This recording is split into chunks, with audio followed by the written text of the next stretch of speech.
Welcome to podcast number 5, Primitive Substance Channel. Ken Caldeira, I'm very happy to have you on today. And we're going to talk music. We go back a long time, and I have some fun notes here and some pictures that I want to show, and that'll add to this. So, Ken, just tell everybody about yourself, what you're doing now, and then we'll go into the music part of it. Well, let me go backwards in time a little bit briefly, just to say right now, I'm actually an employee of Gates Ventures, and I'm sometimes referred to as Bill Gates's climate advisor. Oh, fantastic. Super fun, yeah.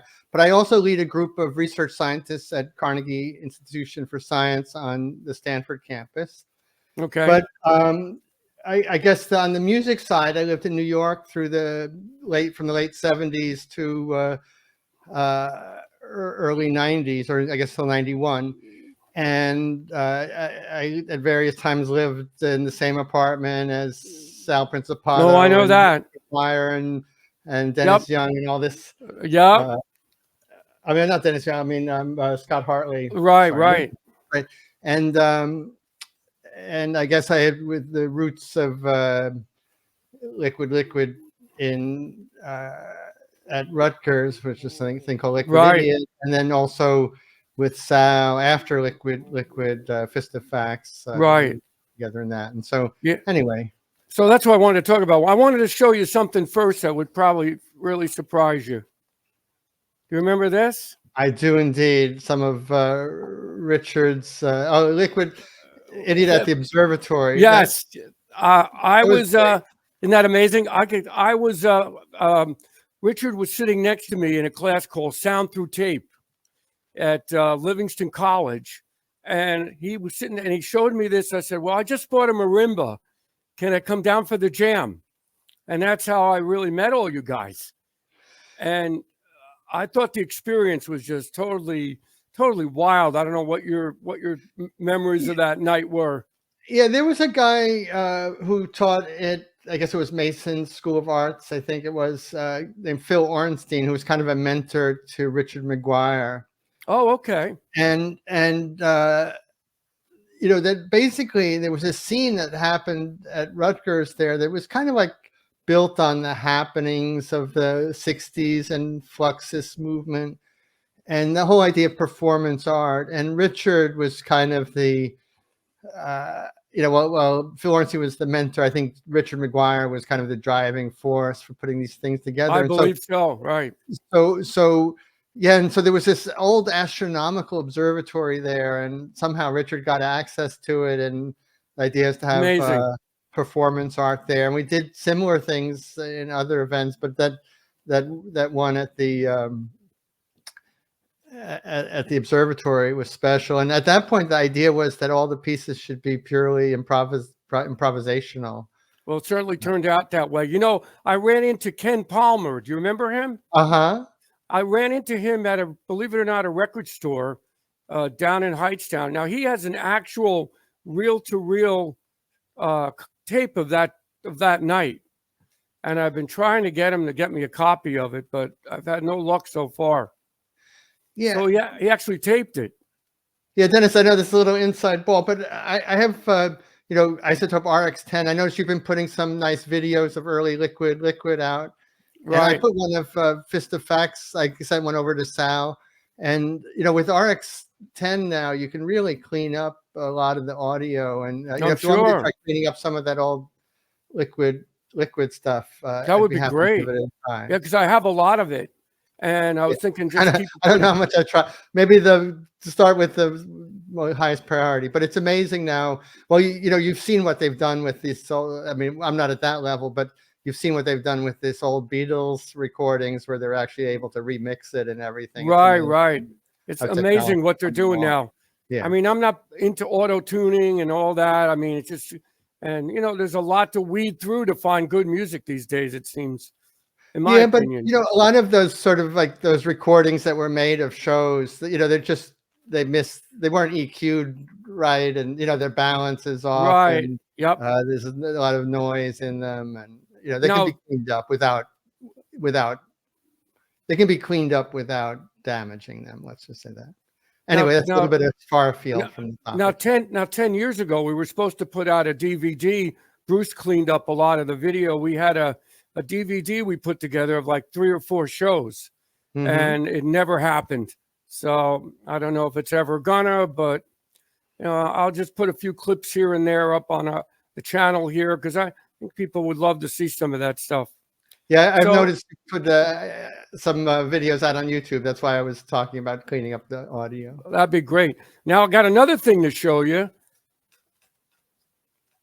First of all, the other Remember thing about, before we go on, that design of that of the that show in the right show, there it is. or it shows already. Not everybody knows that Richard McGuire is a magnificent visual artist. Oh, I know he is. And I think this was his EO man, and he had all these different characters and Right. He used to show at the same gallery with Keith Haring and Jean-Michel Basquiat, and I consider Richard as kind of being in that league. Oh yeah, and Basquiat was at some of our jams up at 80th Street, and I can remember. I think so. I don't know. That's what the rumor was. I thought I saw him a couple times there when we I've were seen him at rehearsing. art openings and things, but not in a jam. And then, but he had a band also, I believe, at that time. Yeah, I have an album of his. He put out a record, which I have. How about a that? copy of, which is sort of funky groove kind of thing. So where'd you meet Richard McGuire? Did you meet him at a class? No, I had a roommate named Noel Howes who was in my. He was in the art school, but he was taking a philosophy class, and I was taking a philosophy class, and so we had a sort of a friend in common. And then Noel introduced me to Richard. Oh, how about that? But it was through a Rutgers fellow student. Oh, got it. Well, that's how I met him also. So it's this Rutgers connection there that made a lot of this happen. So yeah, I'm talking to Phil Ornstein. He said that the period that we were there, that was like a golden era, and that before or since there's never been such artistic. How about that? There. I remember their jazz program was great too. They had Larry Ridley, they had Kenny Barron. I mean, they had some top-notch jazz professors there too. That was really. Right now their philosophy department's actually one of the best in the world also. So they have a few departments that are really good. So now I want to move on to this. I actually have a copy of this record. Do you have a copy of this? I do. Well, from Richard is often the linchpin in a lot of these things, and I think I have one. I dug it up. I didn't think I had it, and then it's kind of neat to see the liner notes here are fantastic. Your Ken unit there, and you got all these great names, and it's fantastic. All the different. How did they come up with Ken unit? Was that I don't know what. I think maybe this was sort of around. I don't know what year Devo came out, but I think it was sort of that same gestalt of Devo, of this sort of Oh, very cool. That kind of. I remember we liked Devo at that point.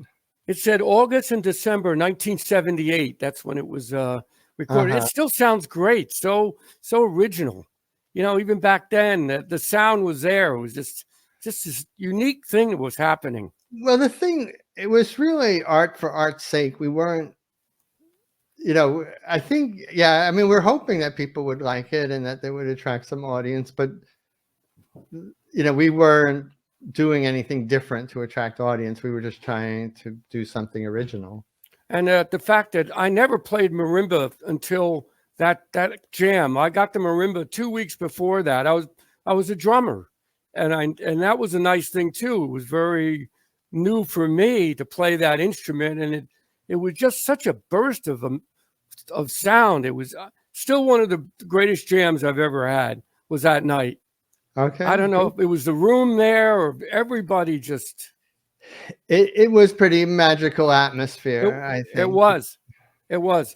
So I think we'll move on now to our next venture together, And let me get this out here a second. And this 45, the Idiot Orchestra. Do you have a copy actually, of this? I just now I'm putting like EO, right? Because the I and the O is the Yep. other side. Oh, Yep. What's on the other? E and O. There was no writing on it. Yeah.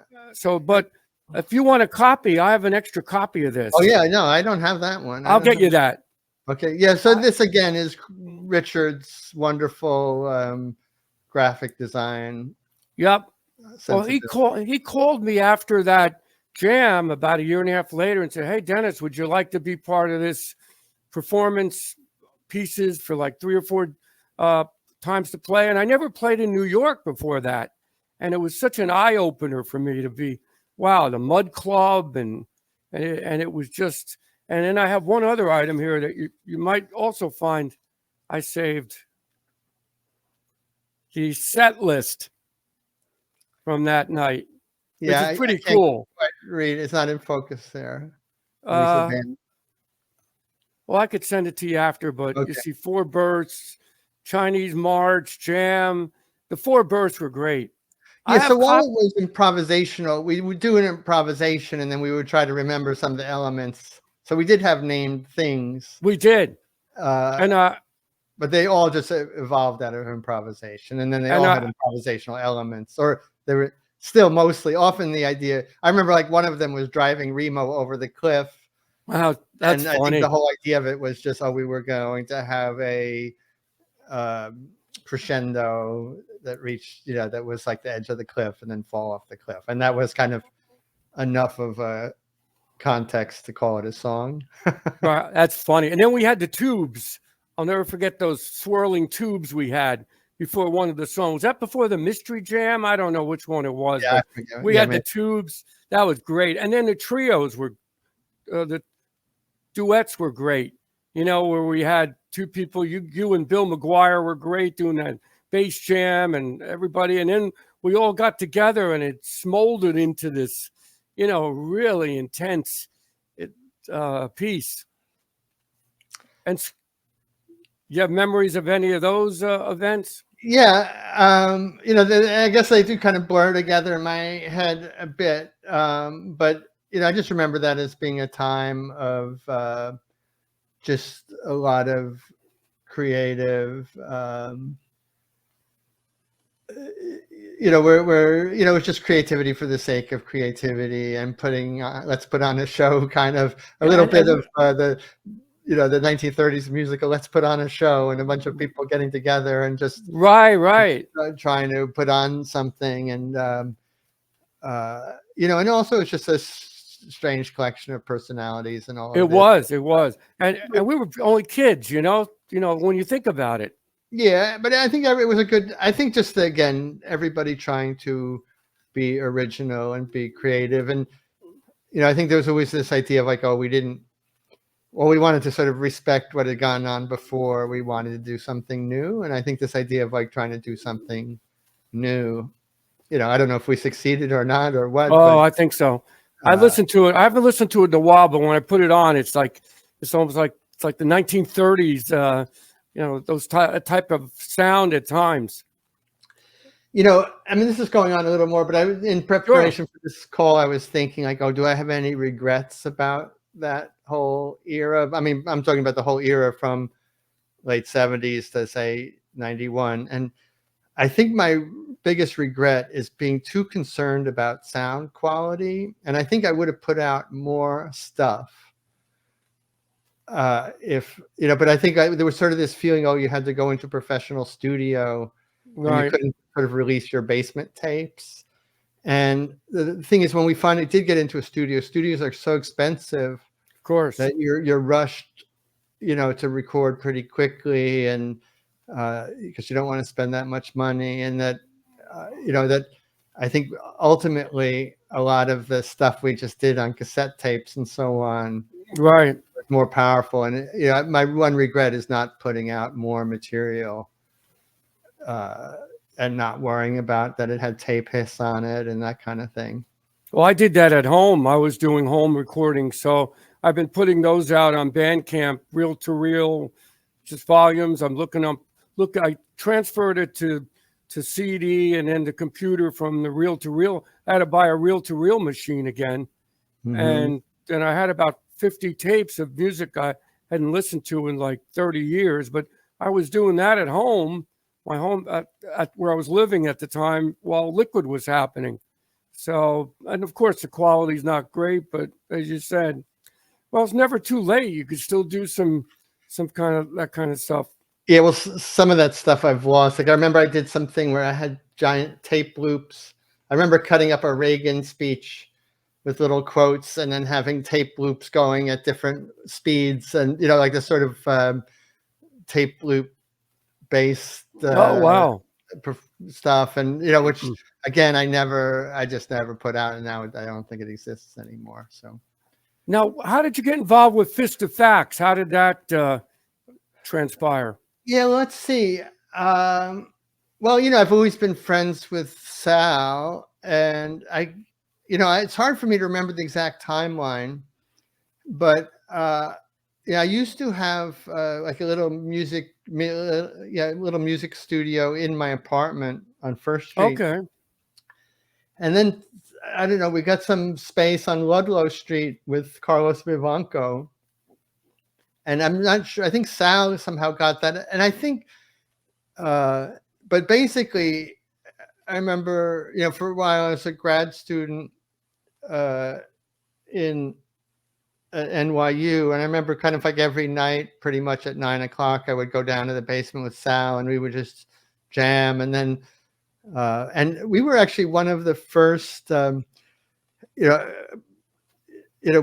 had I had a suitcase type, quote unquote, portable computer. Oh wow! And with a MIDI thing, and then I had a Tascam, 4-track recorder, and right. we did a sync. One of the 4 tracks we used as a sync track with SMPTE to hook up the MIDI, and so like we were like one of the first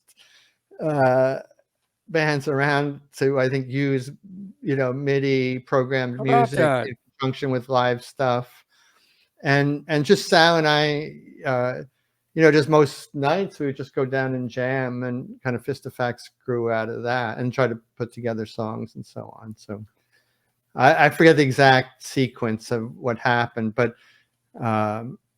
basically came out of lots of playing every night. And the other thing is, back then, now everybody, just try to get people together for a jam. Are you available 3 weeks from next Tuesday? Right, exactly. Whereas back then, it was sort of like every night we would go down there just by routine at the end of the day. And that was sort of how we ended the day each day. And so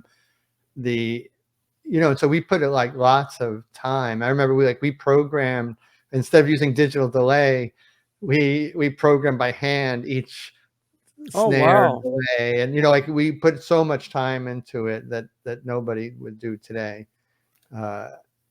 It was super fun, and and also at different times we went to a different basement across the way, and we ended up sharing with Felice Rosser of Faith, who was great too. And anyway, and Ludlow Street was kind of a scene at that time too. A lot of other bands had. We actually had a jam. We were actually practicing Liquid at Ludlow Street when we had the reunion shows up until, I believe, 2009, when Sal had to give it up, or the place. Yeah. Sal had the basement. I left New York in 1991, and Sal, I think up until the late 2000s. It's 2009 or whatever it was when they sold the building. I had Mark Cunningham on a podcast. Yeah, I watched that one. It was good to see him. I hadn't seen him in a while. Same here, and I didn't realize he was in Mars with Arto Lindsay, and I had known about the Arto Lindsay connection, but I had forgotten about the Arto Lindsay connection because Arto. Anyway.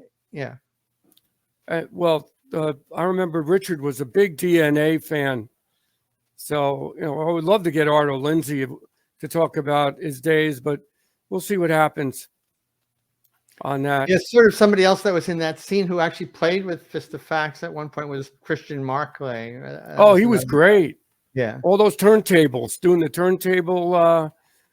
Yeah, and he's done some great video stuff that's been at the Metropolitan Museum and the San Francisco Museum too. Oh, so, wow. Yeah, like he did a thing on clocks. So he's another guy who's, the creative people. Well, there's some. I heard somebody saying that, the creative people are good, and that one of the things that says whether somebody has longevity or not is whether they can control their appetite. So, like, excuse me, the people who become drug addicts or something like this, right, all aside, but creative people who kind of can control their appetites, often persist for a long time. Now, I got a book from Catherine. I can't think of her name right now. She was from, yeah, and she sent me a book of all these amazing black and white pictures. You guys are in there. Fist of Facts, Liquid. Oh, this amazing guy, Zev. You remember him? Yeah, I remember vaguely, but I remember the name more than the person. He was playing all this metal objects and banging them. And oh, that's right. But if you get a chance, see if you could find that book. No, I think I have it. Yeah, I think it was. I don't know if it's still in print, but it was on Amazon at one point. No, I really liked when that came out because that really documented that 1980s New York scene. I believe she just passed away last year. Oh, really? That's yeah, unfortunately. So wow. I heard from her husband, and he was, I saw it on the internet, but I was really sad about that because we were keeping in touch. She would send these great little postcards. She was still going to Sonic Youth shows and still a lot of the shows are in Europe. Even she and her husband were, they almost, it seemed like they almost lived to go to shows. They were. Yeah. And do you know about this record too? This reissue of Liquid. Did you ever get this? Well, let me see. It was on Superior Viaduct. Yeah. I have a Richard. You have that? Copy of that. Yeah. Okay, I didn't know if you had a copy. I could send you that too. I have a couple I have extra copies. Of that. In fact, I think it's hanging on my wall at work, if I'm not mistaken. That's great that they were able to put that out. So it's documented if anybody wants it. The only thing, I've never seen any videos from those shows. I don't know if Bruce ever had those videotaped or what from the Idiot Orchestra. Yeah, I don't know, but Bruce, if anybody had it, it would be Bruce Tofsky. Oh yeah, he was the video man back then. And I'm trying to think about. So you guys had a reunion shows, right, a few years back?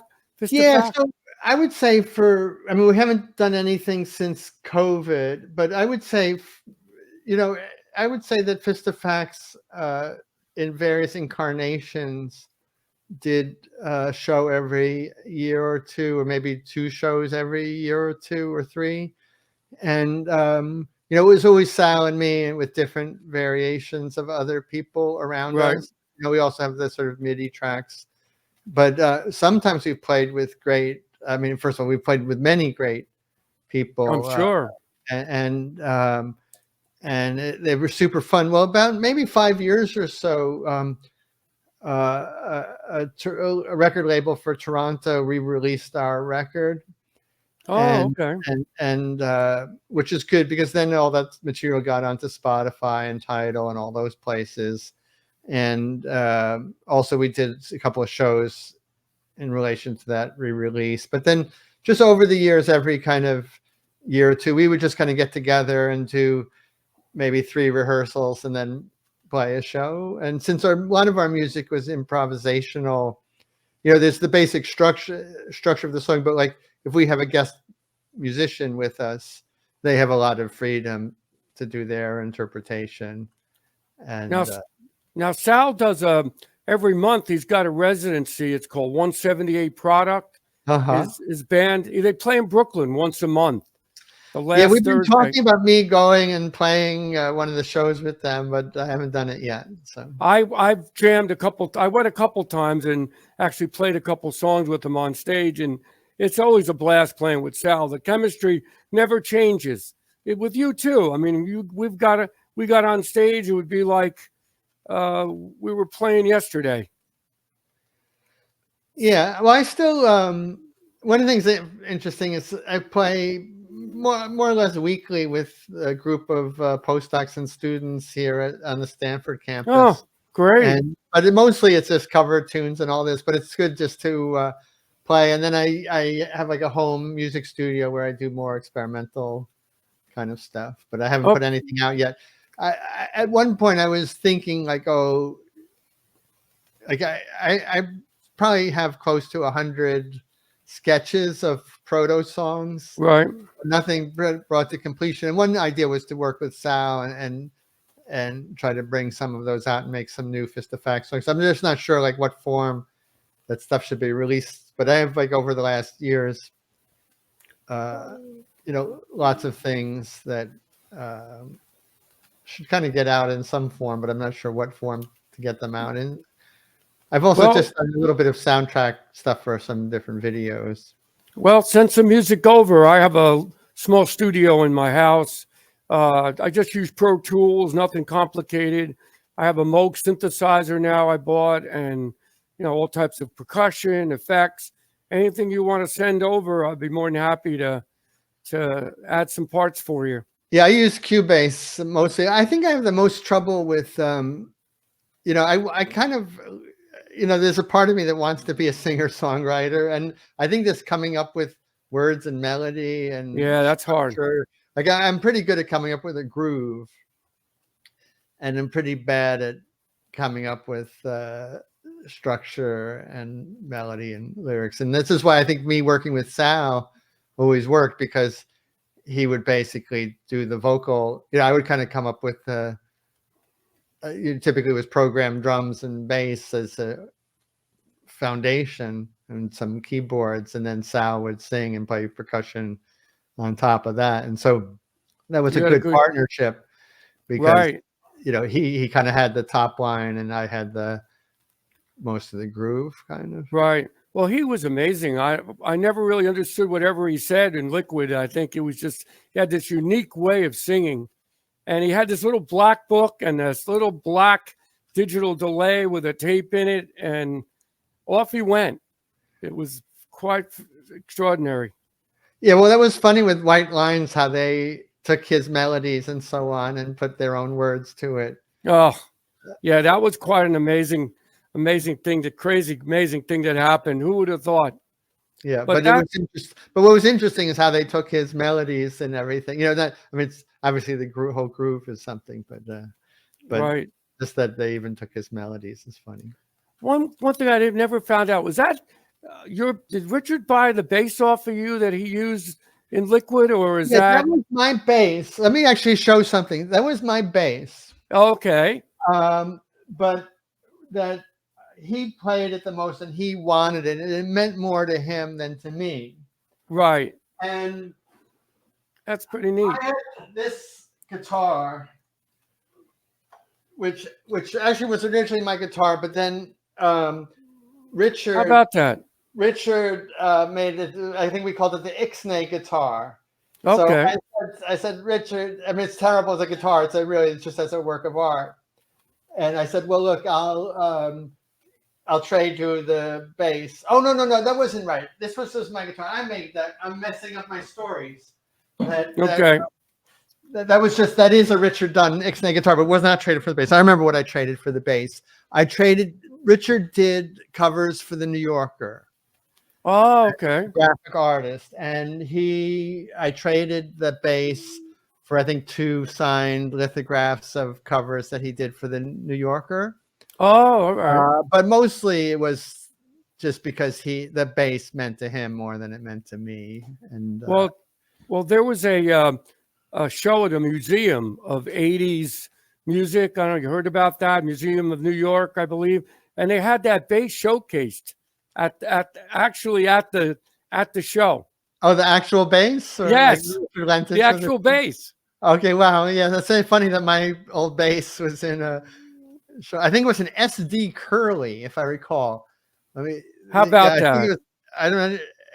I think CUR. Yeah, I yeah. In always fact, wondered, if you type, it's SD Curly, CURLEE, how and about that? you can see. I don't know when did SD here. Yeah, it was manufactured from 1977 to 1981. Oh, peak years, Wow. no, it says peak years was 1977 to 1981, I, and so yeah, I probably got that during their. But they actually, it's interesting. They were still producing to 2080. But anyway, Thank you for sharing that story. I mean, because I always wondered about that, because I always remember you were playing it, and then Richard was playing it, and then to see it at that museum show, I think they had it there for about a year. You know, they had our stuff, they had all types of other art, I guess from the 80s, early 80s period. I guess you could look it up. I'll yeah, try to send you a picture of it. yeah. Well, if you go to Wikipedia, they have a fret list there that they're showing, but it's basically the same bass. That's amazing. That is amazing. No, it's So, nice. oh yeah, Yeah. it's really nice. So I can't think of anything else here, any future music project, but you're working on little sketches, and so Yeah, I guess also for different little video things, nothing too major. I would do like a little bit of sound, just as a way to get some music out. I mean, a few things. I have a YouTube channel that nobody goes to, but yeah, well, but same just here. also sometimes for work related, for science related, I'll make a YouTube and I'll make just some end music for it, or just At to least you get get the some. exposure, right, with Yeah, that. or just to have some outlet.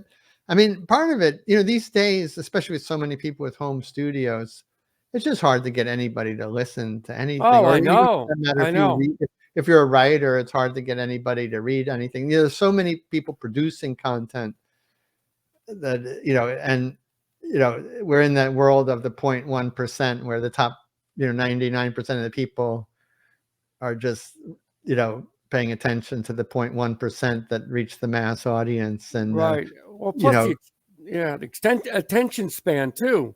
You know, now with where you could go through a song within 30 seconds. Well, I don't like that. There's no, like on Bandcamp, there's so many bands. Just a few of them get noticed. It's well, very I hard. remember we used to buy a limited number of albums and listen to the same album 30 times or 50 times or 100 times, and so really the music had to stand up to repeated listen, whereas now Right. this constant stream. And And what's nice to is structure.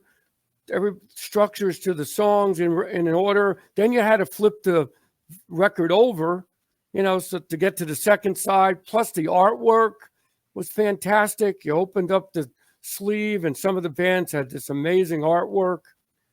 I mean, there's still vinyl heads out there who still buy vinyl, but it's a small population, I believe. yeah, so anyway, it's I think it's good to see people still, it's like Sal's still making his music, you're still making your music, Yeah, I'm still making music of different sorts. I think Richard's probably not making music so much, but he's still doing graphic arts. And um so I mean, most people still have this drive to create, and they're still right. I uh, talked to Scott Hartley. I don't think he's doing too much music of late. Maybe he's playing in local bands. I'm not sure, but yeah, who Scott said knows? something interesting to me once. And he basically, his line was, great drummers. I was telling him, oh, you're a great drummer, and he said, yeah, great drummers are a dime a dozen. That. Yeah. But I think this is true of, there's so many people who are technically good Oh, yeah. on guitar or drums or whatever, that just the supply of excellent musicians outweighs the demand, and so it's really tough for Right. anybody to rise above the noise. And Well, what amazed me about Scott was that, when we were on these tours, he had to have rental drums, and I could never play unless it was my own set, Right. because he could play on any drum set and it would sound like Scott Hartley. I think you Amazing. get used to it. Probably if you had to, probably if I started playing, if you got used to playing a different bass every night, you could probably play a different bass. Probably. I still love playing bass. Here I can reach right behind me, and I've got this now. This is what I'm playing nice. these days. Here, let me get it. So that's beauty. That's a beauty. Yeah, it's really great. And then actually, I have over here. This is the bass I've been playing. This is the bass I play with Fist of. I've been playing with Fist of Facts. Oh wow! This is nice. I've been playing with basically ever since. This is always was the Fist of Facts bass, which I okay there all the time. So it's anyway, super fun. So, yep, this has been great. Now, if you're ever out in New York again, get in touch. Maybe I could come in the city. I'm still an hour away. I'm in central New Jersey. We could get together and jam with Sal and. Well, we should do a 178 project with Sal. I would love to do that. Talk to him about that. Have a sort of a quasi-idiot orchestra 178 product mashup there. We should do that. Have Sal play, and that would be great. I would love to do that. That would be a lot of fun. I'm down. Let's arrange it. Well, Ken, I will let you go. Thank you for your time, and great seeing you again. Okay, thank you, Dennis. Take care. Bye-bye now. See ya.